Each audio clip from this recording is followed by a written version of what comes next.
Hi folks, so as you probably have heard around, Paizo has just announced the second edition of Pathfinder, so we thought we'd have a little chat today about our thoughts about the initial announcement. So just a few days ago, the announcement came out. I saw it on Twitter, and pretty quickly the publisher and director of development had a video up on Paizo's website, and they've been releasing in blog posts different blogs and things like that, kind of better explaining what it is to expect from the changes. I gotta tell you, just honestly, from my experiences with Pathfinder, which I played for a very long time, and the announcements that aren't really telling us much other than new changes, I'm not really that excited. I think they're trying to streamline the game. I think they're trying to make it happen faster and be more flexible. And I think that Pathfinder pretty desperately needs that. But just from the 3 posts that have come out, I'm not convinced that that's really what they're going to accomplish. Yeah, I'm also a little on the fence with it as well. Pathfinder was the first tabletop RPG that I played, and I really enjoyed it, but I did find it a bit clunky, and I had to have people around the table helping me, especially as somebody new to the game, because trying to keep track of all the different abilities, all the different rules. So I do appreciate that they are at least saying that they are going to try and simplify it. We'll have to see what that simplification actually is. Yeah, and it's not I don't think it's an issue of it was your first RPG. I've been playing Pathfinder for a number of years, and I still had to stop and look things up, and our GMs had to stop and look things up, and our resident rules lawyer had to stop and look things up. We were constantly going back to the books to double check, what did this qualify as in my 7 different options for movement or attack or blah blah blah actions. They're definitely going to try to smooth that out. I hope that it happens. Mm-hmm. So yeah, with the combat, they have said that you get 3 actions per turn, and attacking is an action, moving is an action. Spells, depending on the number of components, can be 1, 2, or 3 actions. Yeah, that was actually a really cool thing. In the latest blog post that came out, that was sort of an addendum to the podcast that had come out. We kind of learned that, yeah, with spells, if a spell has a verbal and a somatic component, it will take 2 actions. Or if it just has a material component, it only takes 1 action. So that's kind of how that's working with spells. I was kind of curious how they're going to make that work, but that seems to make sense. I don't have a problem with that. And I do like that you can take multiple move actions, or you could do multiple attacks. Now, they do say that if you attack more than once, there's going to be penalties to the second and third attack, but it gives a little bit more flexibility while still staying somewhat simplified. So I kind of appreciate that, because there have definitely been times where I'm like, I would love to move twice and do something, or move 3 times, because, hey, I'm way back away from combat. Yeah, sure. I think there's a couple of things that are kind of silly. I don't have a solution for it, but I think it's silly that I can run 35 feet and I can swing a giant 2-handed battle axe over my head into an enemy, and those are both actions, but so is pulling out a knife. That's a whole action. But I get it. Also, reloading a crossbow is only 1 action, so you could actually, try to run for cover, or you could fire and then reload and then fire a second time. I like those things. And I'm going to guess that barbarians and fighters and things like that might get feats that can help lessen those penalties if you're attacking multiple times. One of the blog posts that made it sound like they've changed the name of some of the feats, and they've changed what they're calling getting new feats. Without really changing anything about them. And to me, again, that's just, well, now you're just changing words for the sake of changing words. That doesn't make your game more smooth. That doesn't smooth the game out to me. That just makes it more confusing, especially for those of you that might have been playing Pathfinder for years. Now, on the topic of changing words, I actually find it really interesting that, so with character creation, the first thing that you do is choose your ancestry. So they've switched it from race to ancestry, which I've always found that Paizo is kind of one of the more progressive, they're working a little bit more to be on top of being diverse and inclusive. Yeah. So this might be one way that Paizo is kind of doing a small change that kind of is a little bit progressive or inclusive. From the videos and posts that have come out, it looks like they're adding in some new ways of doing backgrounds and character traits and some of those sorts of things. It sounds very similar to what we've seen with 5th edition, and I like that with 5th edition, but this isn't a 5th edition video. So I'm looking forward to that. I think that might be neat, especially what I think is going to be really cool is if your background is what helps influence where your proficiencies and some of your skills come from, or things like that. Yeah, I think they have mentioned that you will, once you pick your background in class, then both of those influence what skills and proficiencies. Yeah. They also mentioned that they're simplifying proficiency. I haven't seen anything on exactly how. Instead of having all these different proficiency modifiers, there's just one that if you're proficient in it, that's the modifier.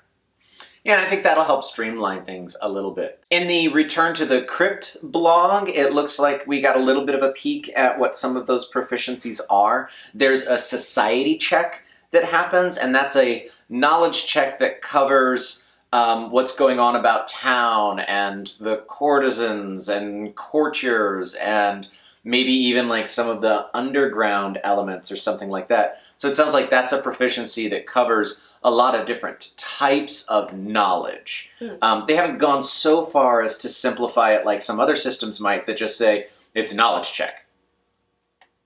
Just make a knowledge check.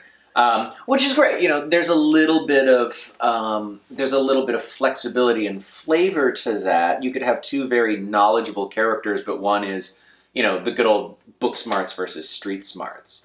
It sounds like we're still going to have, and this is what Paizo keeps saying, they want to make sure that we have lots and lots of options, but everything is simpler. Good luck. That sounds really tough to me, but if you can pull it off, then I think that's going to be really great. Mm-hmm. And I know another thing that they're talking about that I think ties into some of the background and having a little bit more story and character focus rather than rules focus is they're expanding rules and information on downtime. So you can, if you have the knowledge, instead of having to go find somebody and buy a weapon, you could craft it yourself, or you could do the work to take this weapon and make it a +1. Well, and one of the ways that they're doing that they've specifically said is that there's essentially 3 different play modes. You have the encounter mode, which is your combat. It's measured in seconds. You have exploration mode, which is, you know, looking around and crawling through the crypt and looking for traps and trying to find magical items. And that's measured in minutes and hours. And then downtime. And downtime is measured in days. So it is sort of the sort of thing where you can go and just say, well, in my downtime, I'm going to take 3 days. And in 3 days, what I'm going to guess they're going to do, it's completely speculation. I'm betting that the new Game Master's manual will say crafting a +1 weapon takes 3 to 5, you know, or 1d6 +1 days of downtime. That might be how they do it. And if you're a group that really loves to role play all of that downtime, then you can still absolutely do it. And if you're a group that doesn't, then you can just roll the dice and have it resolved that way and get right back into, you know, killing kobolds, because that's what your group really loves to do. I think that's one of the ways where they're offering flexibility and offering customization while still trying to stay streamlined. That might be some of what this new version is, that there are ways to make it more complicated, but also having, here's the way to just kind of boom, boom, boom, you're done with this part and you can move on. So it can be you can customize what the whole game is for that group. Yeah, I know we did get a bit of a reveal that the Arcanist is going to be a whole new class in and of itself. And that'll be neat. And the new player class, and the new Ancestry is Goblinoid. Oh yeah, you can play as goblins, which is really cool. That is a player class now. I think enough of us have been homebrewing goblins for some of our Pathfinder games, and so I'm looking forward to seeing how that sort of affects things. Yeah. I'm really looking forward to also if maybe a year from now there's an errata addition to some Starfinder stuff that incorporates the Pathfinder 2.0 rules. That will be interesting. I have seen several people talking about it, and I thought of it as well, but it will be interesting to see what happens with people who are part of the Pathfinder Society, have been playing these characters for years and years, and now we're going into a new edition. I'm hoping that Pathfinder will have something that's a guide on how to convert your character from 1st edition to 2nd edition, but we'll have to see. They might not have that with Pathfinder Society. They might just say, hey, we're going to start over, and maybe you get to have some points from your previous Pathfinder, so you might be able to start at a higher level, or it might just be everyone starts at 1st level. We shall have to see. Yeah. And for your just home game sessions, that's probably not going to matter a whole lot. If you have a character that you love and you've been playing a long time, just sit down with your game master and figure out how you want to transfer it over. One of the things on the topic of what do we do with our old characters that I really liked that I saw on Twitter was someone just commenting that the old books don't expire.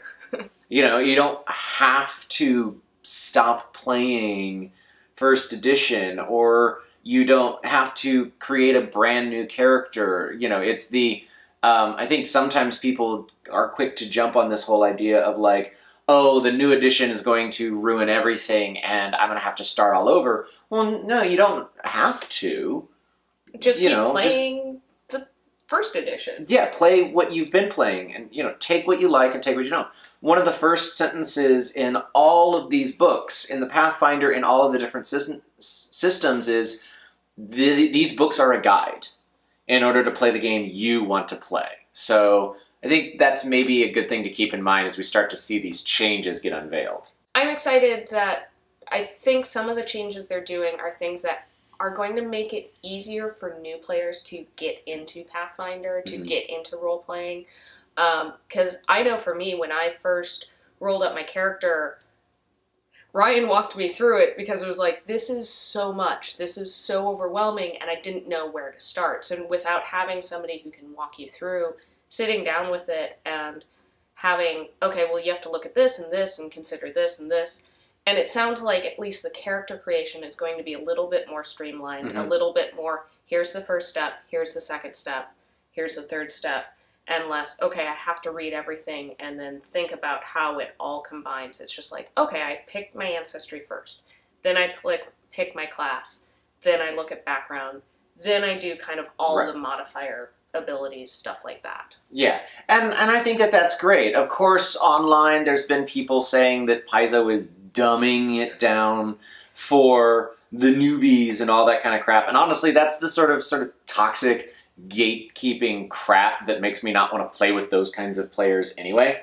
I think if we can get more people gaming and loving it, that is an absolutely good thing. As all of this information comes out, Paizo, everyone keeps saying they want you to play your character your way. And I really like hearing that because I'll admit, one of my biggest complaints with Pathfinder is I always felt like in that system, if you wanted to be an effective character, you had to plan out through level like 15 from the very beginning, and this is the feat you have to take, and this is the stat you have to boost, and it was just sort of like you created a level 20 character, and then you created the level 1 version, and you just sort of checked off the boxes as you go.